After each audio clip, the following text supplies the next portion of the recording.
ನಮಸ್ಕಾರ ಸ್ನೇಹಿತರೆ, ನಮ್ಮ ನಂಬಿಕೆಗೆ ಸ್ವಾಗತ ಸುಸ್ವಾಗತ. ಸ್ನೇಹಿತರೆ, ಟಿಪ್ಪು ಸುಲ್ತಾನ್ ಈ ಹೆಸರು ಕೇಳಿದ್ರೆ ನಿಜಕ್ಕೂ ನಮ್ಮ ಕರ್ನಾಟಕದಲ್ಲಿ ಎರಡೆರಡು ಪ್ರತಿಕ್ರಿಯೆ ವ್ಯಕ್ತವಾಗುತ್ತೆ. ಅದರಲ್ಲೂ ಇತಿಹಾಸಕಾರರಲ್ಲೇ ಯಾವುದು ದಿಟ ಎಂಬ ವಿಚಾರವೇ ಸ್ಪಷ್ಟೀಕರಣವಾದಂತೆ ಕಂಡುಬರಲ್ಲ. ಒಬ್ಬರು ಟಿಪ್ಪುವನ್ನ ಮೈಸೂರಿನ ಹುಲಿ ಎಂದೇ ಕರೀತಾರೆ. ಅದಕ್ಕೆ ತಕ್ಕಂತಹ ನೈಜವೋ ಕಾಕತಾಳೀಯವೋ ಎಂಬಂತ ಒಂದು ಕಥೆಯನ್ನು ವಿವರಿಸುವುದಿದೆ. ಆದರೆ ಟಿಪ್ಪು ಸುಲ್ತಾನ್ ಚಿಕ್ಕ ವಯಸ್ಸಿನಿಂದಲೇ ಬ್ರಿಟಿಷರನ್ನ ವೈರಿಯನ್ನಾಗಿ ಪರಿಗಣಿಸಿದ್ದ. ಅದು ಎಷ್ಟರ ಮಟ್ಟಿಗಂದ್ರೆ ಟಿಪ್ಪುವಿನ ಅಂತಃಪುರದಲ್ಲಿ ಹುಲಿಯೊಂದು ಬ್ರಿಟಿಷ್ ಸೈನಿಕರನ್ನ ಕೊಚ್ಚಿ ಕೊಲ್ಲುವಂತಹ ಆಟಿಕೆ ಇರುತ್ತೆ. ಅದರ ಹಿಂಭಾಗ ತಿರುವಿದ್ರೆ ಸಿಂಹಗರ್ಜನೆ ಮಾಡುತ್ತಾ ಬ್ರಿಟಿಷರನ್ನ ಬೇಟೆಯಾಡುವ ಶಬ್ದ ಬರುತ್ತೆ. ನಿಜಕ್ಕೂ ಈ ಒಂದು ಆಟಿಕೆ ಬ್ರಿಟಿಷರ ಕೈ ಸೇರಿದ್ದು ಮಾತ್ರ ಟಿಪ್ಪು ಎಂಬ ಸ್ವಯಂ ಘೋಷಿತ ಸುಲ್ತಾನ ಅರಮನೆಯ ಅಂಗಳದಲ್ಲಿ ಏಕಾಂಗಿಯಾಗಿ ಕತ್ತಿ ಹಿಡಿದು ಉಸಿರು ಚೆಲ್ಲಿದ ನಂತರವೇ. ಲಾರ್ಡ್ ಕಾರ್ನ್ ವಾಲಿಸ್ ಟಿಪ್ಪುವಿನ ಕೋಣೆಯೊಳಕ್ಕೆ ಹೋದಾಗಲೇ ಕಂಡಿದ್ದು ಟಿಪ್ಪುವಿಗೆ ಬ್ರಿಟಿಷರ ಮೇಲೆ ಯಾಕಷ್ಟು ಕೋಪ ಎಂದು.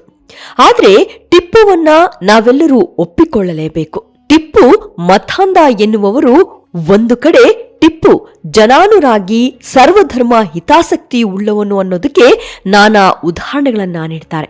ಹಾಗೆ ಟಿಪ್ಪುವಿನ ಮತಾಂಧತೆಗೆ ಸಾಕಷ್ಟು ನೈಜ ಸಾಕ್ಷಿಗಳು ಇಂದಿಗೂ ಉಳಿದುಕೊಂಡಿದೆ. ಇರ್ಲಿ, ವಿಚಾರ ಅದಲ್ಲ. ಬದಲಿಗೆ ಟಿಪ್ಪುವಿನ ಮರಣದ ನಂತರ ಟಿಪ್ಪುವಿನ ಮಕ್ಕಳು ಹಾಗೆ ಅವನ ಪತ್ನಿಯರು ಇಡೀ ವಂಶ ಏನಾಯ್ತು ಅನ್ನೋದು. ನಿಜಕ್ಕೂ ಇತಿಹಾಸ ಪುಟಗಳಲ್ಲಿ ಯಾವುದನ್ನ ಬೇಕೋ ಅದನ್ನ ಮಾತ್ರ ಬರೆಸಿರುವಂತೆ ಭಾಸವಾಗದೇ ಇರದು. ಶತ್ರುವಿನ ಶತ್ರು ಮಿತ್ರನೆಂಬಂತೆ ಟಿಪ್ಪುವಿಗೆ ಬ್ರಿಟಿಷರು ಶತ್ರುವಾದ್ರೆ ಆ ಶತ್ರುವಿಗೆ ಮಿತ್ರರು ಯಾರು ಅನ್ನೋದು ಪ್ರಶ್ನೆ. ಹೀಗೆ ಟಿಪ್ಪು 1799ರಲ್ಲಿ ವೀರಮರಣವನ್ನಪ್ಪಿದ್ರೆ ಅತ್ತ ಕಡೆ ಟಿಪ್ಪುವಿನ ಕುಟುಂಬಕ್ಕೆ ದಿಕ್ಕೇ ಇಲ್ಲದಂತಾಗಿತ್ತು. ಓರ್ವ ಸ್ವಯಂ ಘೋಷಿತ ಸುಲ್ತಾನ ಮೆರೆದು ಮೇಳೈಸಿ ಕಣ್ಮರೆಯಾದ ನಿಜ. ಆದ್ರೆ ಆತನ ವೈಭವ ಆತನ ವಂಶಕ್ಕೆ ದಕ್ಕಲಿಲ್ಲ ಅನ್ನೋದೇ ಟಿಪ್ಪು ಬದುಕಿನ ದುರಂತಗಳಲ್ಲಿ ಒಂದು. ಬನ್ನಿ ಹಾಗಿದ್ರೆ ಇಂದಿನ ಸಂಚಿಕೆಯಲ್ಲಿ ಟಿಪ್ಪು ಸುಲ್ತಾನನ ವಂಶ ಏನಾಯ್ತು, ಇತಿಹಾಸ ಪುಟಗಳಲ್ಲಿ ದಾಖಲಾದ ಉಲ್ಲೇಖಗಳು ಏನು ಹೇಳುತ್ತವೆ ಅನ್ನೋದನ್ನ ಈ ಸಂಚಿಕೆಯಲ್ಲಿ ಹೇಳ್ತಾ ಹೋಗ್ತೀನಿ. ಅದಕ್ಕೂ ಮುನ್ನ ನಮ್ಮ ನಂಬಿಕೆಗೆ ನಿಮ್ಮ ಬೆಂಬಲವಿರಲಿ. ಎಲ್ಲಾ ವಿಧದ ತ್ವಚೆಯ ಸಮಸ್ಯೆಗಳಿಗೆ ಧೀಮಹಿ ಪ್ರಾಡಕ್ಟ್ ರಾಮಬಾಣದಂತೆ ಕೆಲಸ ಮಾಡುತ್ತೆ.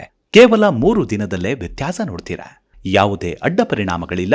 ಕೆಮಿಕಲ್ ರಹಿತವಾದ 16 ನೈಸರ್ಗಿಕ ಪದಾರ್ಥಗಳ ಮಿಶ್ರಣದಿಂದ ತಯಾರಾದ 100% ಆರ್ಗ್ಯಾನಿಕ್ ಧೀಮಹಿ ಪ್ರಾಡಕ್ಟ್. ಹೆಚ್ಚಿನ ಮಾಹಿತಿಗಾಗಿ ಕೆಳಕಂಡ ದೂರವಾಣಿಗೆ ಸಂಪರ್ಕಿಸಿ. ಸ್ನೇಹಿತರೆ, ಇತಿಹಾಸ ಪುಟಗಳಲ್ಲಿ ದಾಖಲಾದ ವಿಚಾರವೆಂದ್ರೆ ಟಿಪ್ಪು ಸುಲ್ತಾನ್ಗೆ ಸುಮಾರು 16 ಗಂಡು ಮಕ್ಕಳು ಹಾಗೂ ಹಲವಾರು ಹೆಣ್ಣು ಮಕ್ಕಳು ಇದ್ರು ಎಂದು ಉಲ್ಲೇಖವಿದೆ. ಆದ್ರೆ ಇಂದಿಗೂ ಅಸ್ಪಷ್ಟ ಮಾಹಿತಿಗಳು ದೊರೆಯುತ್ತವೆ. ಆದ್ರೂ ಗಂಡು ಮಕ್ಕಳ ಬಗ್ಗೆ ಬ್ರಿಟಿಷ್ ಗೆಜೆಟ್ನಲ್ಲಿ ದಾಖಲೆಗಳಿವೆ.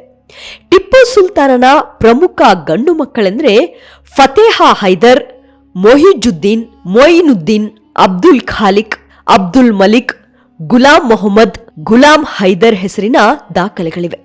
ಟಿಪ್ಪು ಸುಲ್ತಾನನಿಗೆ ಹಲವಾರು ಪುತ್ರಿಯರಿದ್ದರು. ಅವರ ಹೆಸರು ಎಲ್ಲಿಯೂ ಉಲ್ಲೇಖಿಸಿಲ್ಲ. ಆದರೆ ಕೆಲವು ಬ್ರಿಟಿಷ್ ದಾಖಲೆಗಳು ಮತ್ತು ಸ್ಥಳೀಯ ಕಥಾನಕಗಳಲ್ಲಿ ಮಾತ್ರ ನಾನಾ ಉಲ್ಲೇಖಗಳಿವೆ. 1799ರಲ್ಲಿ ಟಿಪ್ಪು ಹತನಾಗಿ ಶ್ರೀರಂಗಪಟ್ಟಣ ಪತನವಾದ ನಂತರ ಟಿಪ್ಪು ಸುಲ್ತಾನನ ಮಕ್ಕಳಲ್ಲಿ ಕೆಲವರು ಬ್ರಿಟಿಷರು ಕಲ್ಕತ್ತಾ ಕಡೆಗೆ ಕರೆದೊಯ್ದ್ರು ಎಂಬುದು ಪ್ರಮುಖ ಐತಿಹಾಸಿಕ ಘಟನೆ. ಟಿಪ್ಪುವಿನ ಮಕ್ಕಳ ನಂತರದ ಜೀವನ ನಿಜಕ್ಕೂ ದುರಂತಮಯವೇ ಎನ್ನಬಹುದು. ಯಾಕೆಂದ್ರೆ ಟಿಪ್ಪು ಮಕ್ಕಳು ಮತ್ತು ಕುಟುಂಬದ ಸದಸ್ಯರನ್ನು ಬ್ರಿಟಿಷರು ಬಂಧಿಸಿದ್ರು. ನಂತರದಲ್ಲಿ ಟಿಪ್ಪು ವಂಶವನ್ನ ಅಲ್ಲಲ್ಲಿ ಛಿದ್ರಗೊಳಿಸಲಾಯಿತು. ಅಂದ್ರೆ ಮೊದಲು ವೆಲ್ಲೂರ್, ನಂತರ ಕಲ್ಕತ್ತಾ ಕಡೆಗೆ ಕರೆದೊಯ್ದ್ರು. ಅದರಲ್ಲಿ ಒಂದಷ್ಟು ಮಂದಿ ತಮಿಳುನಾಡು, ಒಂದಷ್ಟು ಮಂದಿ ಕೇರಳ, ಒಂದಷ್ಟು ಮಂದಿ ಕಲ್ಕತ್ತಾ ಭಾಗಕ್ಕೆ ಸ್ಥಳಾಂತರಗೊಳಿಸಲಾಯಿತು. ಇದರ ಉದ್ದೇಶ ಅಂದ್ರೆ ಟಿಪ್ಪುವಿನ ಮಕ್ಕಳಿಂದ ಎದುರಾಗಬಹುದಾದ ರಾಜಕೀಯ ಪ್ರಭಾವ ತಡೆಗಟ್ಟುವುದೇ ಬ್ರಿಟಿಷರ ಉದ್ದೇಶವಾಗಿತ್ತು. ಹಾಗಾಗಿ ಟಿಪ್ಪು ಸುಲ್ತಾನನ ಗಂಡು ಮಕ್ಕಳಿಗೆ ರಾಜಕೀಯವಾಗಿ ಸಂಪೂರ್ಣವಾಗಿ ಮುಗಿಸಿ ಹಾಕಿದ್ರು. ಅವರಿಗೆ ಸೇನೆ ಸೇರುವ ಅವಕಾಶ ಕಿತ್ತುಕೊಳ್ಳಲಾಯಿತು. ಆಡಳಿತ ನಡೆಸುವ ಹಕ್ಕಿಲ್ಲ ಎಂಬ ಶರ ಬರೆಯಲಾಯಿತು. ಅಷ್ಟೇ ಯಾಕೆ, ಮೈಸೂರಿಗೆ ಕಾಲಿಡುವ ಸ್ವಾತಂತ್ರ್ಯವನ್ನು ಕೂಡ ಕಸಿದುಕೊಂಡು ಬಿಟ್ರು. ಒಂದು ರೀತಿ ನಿರ್ಗತಿಕರ ಬದುಕಂತಾಯ್ತು. ಆದರೆ ಭಿಕ್ಷೆಯಂತೆ ಸಣ್ಣ ಪ್ರಮಾಣದಲ್ಲಿ ಪಿಂಚಣಿಯನ್ನ ಮಾತ್ರ ನೀಡಿದ್ರು.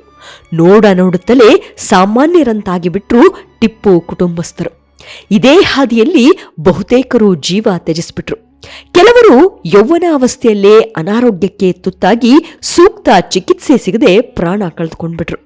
ಟೈಗರ್ ಆಫ್ ಮೈಸೂರು ಎಂದು ಬಿರುದು ಪಡೆದಿದ್ದ ತಂದೆಯ ಐಡೆಂಟಿಟಿ ಇದ್ರೂ ಯಾವುದೂ ಉಪಯೋಗಕ್ಕೆ ಬರಲಿಲ್ಲ. ಸಾಲದಕ್ಕೆ ತುತ್ತು ಅನ್ನಕ್ಕೂ ಕಷ್ಟಪಡಬೇಕಾದ ಪರಿಸ್ಥಿತಿ ಎದುರಾಯಿತು.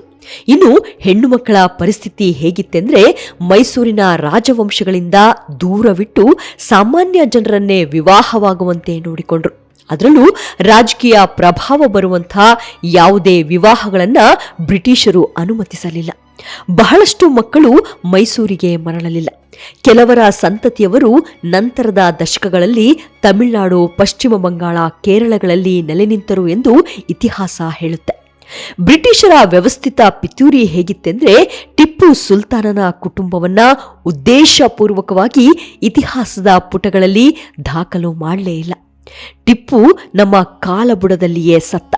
ಅವನ ಕುಟುಂಬವು ಇಲ್ಲಿಗೆ ಮುಗಿದ ಅಧ್ಯಾಯವಾಗಲಿ ಎಂಬುದು ಬ್ರಿಟಿಷರ ತಾಕೀತಾಗಿತ್ತು. ಅದನ್ನೇ ಮೈಸೂರು ಸಂಸ್ಥಾನ ಮುಂದುವರೆಸಿತ್ತು. ಟಿಪ್ಪುವಿನ ಮಕ್ಕಳು ರಾಜರ ಮಕ್ಕಳಲ್ಲ, ಬಂಧಿತರ ಮಕ್ಕಳಂತೆ ಬದುಕಬೇಕಾಯಿತು.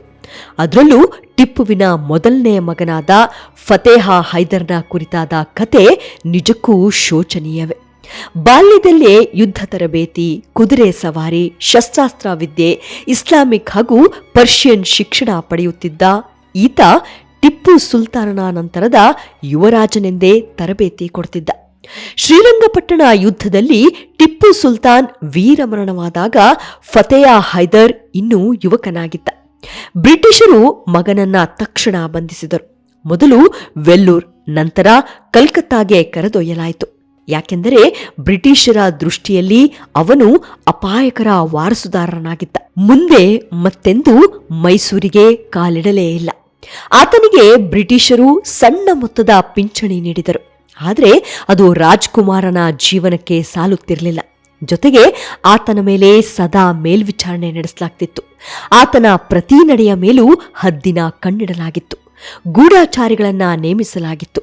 ಈ ಎಲ್ಲಾ ಕಾರಣಗಳಿಂದ ರಾಜಕೀಯವಾಗಿ ಸಂಪೂರ್ಣವಾಗಿ ದೂರವೇ ಉಳಿದ. ತಂದೆಯಂತೆ ಹೋರಾಡುವ ಒಂದೇ ಒಂದು ಅವಕಾಶವೇ ಸಿಗಲಿಲ್ಲ. ಅನಾರೋಗ್ಯ ಮತ್ತು ನಿರ್ಲಕ್ಷ್ಯದ ಮಧ್ಯೆ ಯುವ ವಯಸ್ಸಿನಲ್ಲೇ ಮರಣ ಹೊಂದಿದ್ದ ಫತೇಹ ಹೈದರ್. ಎಲ್ಲಾ ವಿಧದ ತ್ವಚೆಯ ಸಮಸ್ಯೆಗಳಿಗೆ ಧೀಮಹಿ ಪ್ರಾಡಕ್ಟ್ ರಾಮಬಾಣದಂತೆ ಕೆಲಸ ಮಾಡುತ್ತೆ. ಕೇವಲ 3 ದಿನದಲ್ಲೇ ವ್ಯತ್ಯಾಸ ನೋಡ್ತೀರಾ.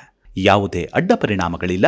ಕೆಮಿಕಲ್ ರಹಿತವಾದ 16 ನೈಸರ್ಗಿಕ ಪದಾರ್ಥಗಳ ಮಿಶ್ರಣದಿಂದ ತಯಾರಾದ 100% ಆರ್ಗ್ಯಾನಿಕ್ ಧೀಮಹಿ ಪ್ರಾಡಕ್ಟ್. ಹೆಚ್ಚಿನ ಮಾಹಿತಿಗಾಗಿ ಕೆಳಕಂಡ ದೂರವಾಣಿಗೆ ಸಂಪರ್ಕಿಸಿ. ಟಿಪ್ಪು ಸುಲ್ತಾನನ ಮಕ್ಕಳ ವಂಶಜರು ಇಂದು ಎಲ್ಲಿದ್ದಾರೆ ಎಂಬ ಕುತೂಹಲ ಕಾಡೋದು ಸಹಜವೇ. ಆದರೆ ಭಾರತೀಯ ಇತಿಹಾಸ ಪುಟಗಳಲ್ಲಿ ಮಾತ್ರ ಅದರ ಯಾವುದೇ ಮಾಹಿತಿ ಸಿಗಲ್ಲ. ಆದರೆ ಬ್ರಿಟಿಷ್ ಗೆಜೆಟ್ನಲ್ಲಿ ಅದರ ಮಾಹಿತಿಯಂತೂ ಇದ್ದೇ ಇದೆ. ಆದರೂ ಇತಿಹಾಸಕಾರರು ಮತ್ತು ಸ್ಥಳೀಯ ದಾಖಲಾತಿಗಳು ಹೇಳೋದಂದ್ರೆ, ಟಿಪ್ಪು ಮಕ್ಕಳು ಮತ್ತು ಕುಟುಂಬಸ್ಥರು ಕಲ್ಕತ್ತಾದಲ್ಲಿ ಗೃಹಬಂಧನದಂತಹ ಜೀವನ ನಡೆಸಬೇಕಾಯಿತು. ಸಾಮಾನ್ಯ ವೃತ್ತಿಗಳನ್ನ ಮಾಡಿಕೊಂಡು ಜೀವನ ನಡೆಸಬೇಕಾಯಿತು.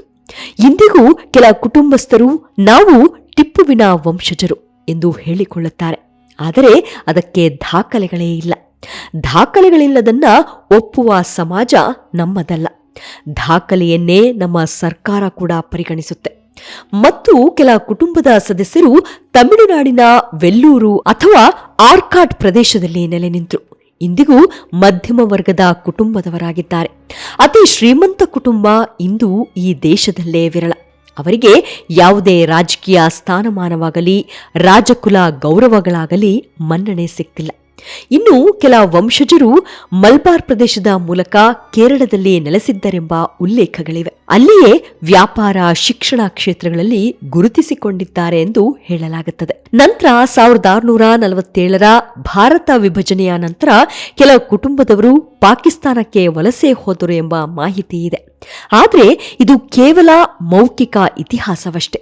ಅದಕ್ಕೆ ಅಧಿಕೃತ ದಾಖಲೆಗಳೇ ಇಲ್ಲ. ಇಲ್ಲೊಂದು ವ್ಯವಸ್ಥಿತವಾದ ಉದ್ದೇಶ ಟಿಪ್ಪುವಿನ ಸಾವಿನ ಹಿಂದೆ ಕೆಲಸ ಮಾಡಿತ್ತು. ಅವರೇ ಬ್ರಿಟಿಷ್ ಅನ್ನೋ ಬ್ರೋಕರ್ಗಳು. ಬ್ರಿಟಿಷರ ಉದ್ದೇಶವೇ ಟಿಪ್ಪು ಸುಲ್ತಾನನ ಹೆಸರನ್ನ, ಅವರ ವಂಶವನ್ನು ಇತಿಹಾಸದಿಂದ ನಿಧಾನವಾಗಿ ಅಳಿಸುವುದು. ಅದಕ್ಕಾಗಿ ರಾಜವಂಶೀಯ ದಾಖಲೆಗಳನ್ನು ಉಳಿಸಲಿಲ್ಲ. ಮಕ್ಕಳನ್ನು ಬೇರೆ ಬೇರೆ ಪ್ರದೇಶಗಳಲ್ಲಿ ಚದುರಿಸಿದರು. ಟಿಪ್ಪು ಸುಲ್ತಾನನ ವಂಶಜರು ಎಂಬ ಗುರುತೇ ಅವರಿಗೆ ಅಪಾಯ ಎಂಬಂತೆ ಇತಿಹಾಸದುದ್ದಕ್ಕೂ ಬಿಂಬಿಸಿದ್ರು. ಬ್ರಿಟಿಷ್ ದಾಖಲೆಗಳಲ್ಲಿ ಟಿಪ್ಪು ಯಾರು ಅನ್ನೋದನ್ನ ಅದೆಷ್ಟು ಕೂಲಂಕುಷವಾಗಿ ದಾಖಲಿಸಿದ್ದಾರೆಂದ್ರೆ, ಬ್ರಿಟಿಷ್ ಈಸ್ಟ್ ಇಂಡಿಯಾ ಕಂಪನಿಯ ದಾಖಲೆಗಳಲ್ಲಿ ಟಿಪ್ಪು ಸುಲ್ತಾನ್ ಎಂದರೆ ವೀರರಾಜನಲ್ಲ, ಸ್ವಾತಂತ್ರ್ಯ ಹೋರಾಟಗಾರನಲ್ಲ, ಬದಲಾಗಿ ಓರ್ವ ಡೇಂಜರಸ್ ಎನಿಮಿ ಅಂದ್ರೆ ಅಪಾಯಕಾರಿ ಶತ್ರು, ಹಾಗೆ ಫ್ಯಾನೆಟಿಕಲ್ ಡಿಸ್ಪಾಟ್ ಅಂದ್ರೆ ಕಠಿಣ ಆಡಳಿತಗಾರ ಎಂದು ದಾಖಲಿಸಿದೆ. ಬ್ರಿಟಿಷರಿಗೆ ದೊಡ್ಡ ಭಯ ಏನಿತ್ತೆಂದ್ರೆ, ಟಿಪ್ಪುವಿನ ಮಕ್ಕಳು ಬೆಳೆದ್ರೆ ಮೈಸೂರಿನಲ್ಲಿ ಮತ್ತೆ ಬಂಡಾಯ ಏಳಬಹುದು ಎಂದು. ಹಾಗಾಗಿ ಬ್ರಿಟಿಷ್ ದಾಖಲೆಗಳಲ್ಲಿ ಹೈಡ್ಸ್ ಆಫ್ ಟಿಪ್ಪು ಅಂದ್ರೆ ಭವಿಷ್ಯದ ಅಪಾಯ ಎಂದು ಮಸ್ಟ್ ಬಿ ನ್ಯೂಟ್ರಲೈಸ್ಡ್ ಅಂದ್ರೆ ನಿಷ್ಕ್ರಿಯಗೊಳಿಸಬೇಕು ಎಂದು ನಮೂದಿಸಿದೆ. ಅಂತೂ ಟಿಪ್ಪುವಿನ ಕ್ರೂರತೆಗೆ ಅವರ ವಂಶವೇ ದಿಕ್ಕಾಪಾಲಾಗಿದ್ದು ದುರಂತ ಅಲ್ಲ, ಕರ್ಮಫಲ ಅಂತಲೇ ಹೇಳ್ಬೋದು. ನರಳಿದವರು, ನೋವುಂಡವರು, ಅನಾಥರಾದವರು, ಆಸ್ತಿ ಕಳೆದುಕೊಂಡವರ ಕಣ್ಣೀರಿಗೆ ಸಿಕ್ಕ ಜಯವ ಅಥವಾ ಮಾಡಿದ ಕರ್ಮಕ್ಕೆ ಪ್ರತಿಫಲವ?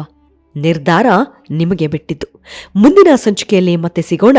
ಅಲ್ಲಿಯವರೆಗೂ ನಿಮ್ಮ ಆರೋಗ್ಯದ ಕಡೆ ಗಮನವಿರಲಿ. Take care. ನಮಸ್ಕಾರ.